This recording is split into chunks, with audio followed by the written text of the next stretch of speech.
আর নয় জল্পনা, সিএসকেতে ধোনির উত্তরসূরি হতে চলেছেন এই প্লেয়ার। নাম জানতে ভিডিওটি শেষ পর্যন্ত দেখুন।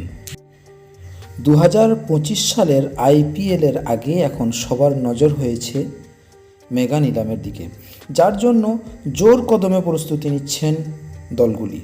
ঠিক এই আবহে একাধিক ক্রিকেট বিশেষজ্ঞ এবং প্রাক্তন ক্রিকেটাররা বিভিন্ন বিষয়ের পরিপ্রেক্ষিতে তাদের মতামত জানাচ্ছেন।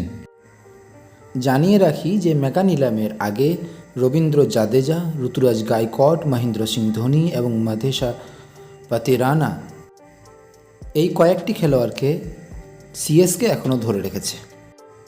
সিএসকে অর্থাৎ চেন্নাই সুপার কিংস কত পার্স নিয়ে অংশগ্রহণ করবে মেগা নিলামে, জানিয়ে রাখি যে চেন্নাই সুপার কিংস দল 54 কোটি টাকার পার্স নিয়ে আইপিএল মেগা নিলামে নামতে চলেছে।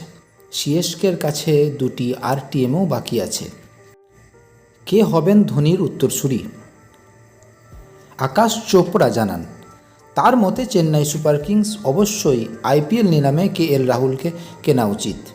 তার মতে রাহুল ধোনির নিখুঁত উত্তরসূরি হতে পারেন। মাত্র 55 কোটিতে চাই পেসার, স্পিনার, ব্যাটার। এই 3 রকম খেলোয়াড়কে কিনতে হবে সিএসকে। এই আইপিএল মেগা নিলামে বাকি রয়েছে হাতে গোনা মাত্র কয়েকটা দিন। সেরা দল তৈরি করতে নিজেদের মতো পরিকল্পনা সাজাচ্ছে ফ্র্যাঞ্চাইজগুলি। তার মধ্যে চেন্নাইও তাদের নিজের দল সাজাচ্ছে। এই ফ্র্যাঞ্চাইজগুলির মধ্যে আইপিএলে যে কয়েকটি দল রয়েছে তার মধ্যে নামকরা দলের মধ্যে চেন্নাই সুপার কিংস হচ্ছে একটি দল।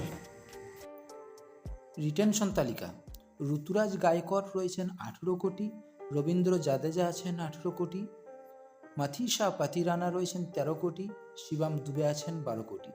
এছাড়াও চেন্নাইকে আরও অনেক ব্যাটিং, বলার এবং ফিনিশার তো তাদের কাছে আছে, কিন্তু মিডিল অর্ডারের ব্যাটসম্যান তাদের কাছে কম। এই জন্য তাদেরকে মিডিল অর্ডারের ব্যাটসম্যান তাদেরকে নিতে হবে।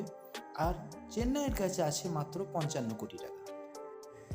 চেন্নাইয়ের ঋতুরাজ গায়কোয়াড়ের সঙ্গে ওপেনিং করার জন্য একজন সঙ্গী দরকার এবং ডেথ ওভারে বোলিং করার জন্যে ভালো বলারেরও দরকার রয়েছে।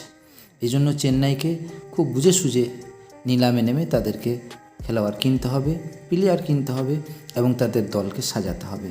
যারা এই চ্যানেলে নতুন আছেন চ্যানেলকে সাবস্ক্রাইব করে দেন, লাইক এবং শেয়ার করে দেন।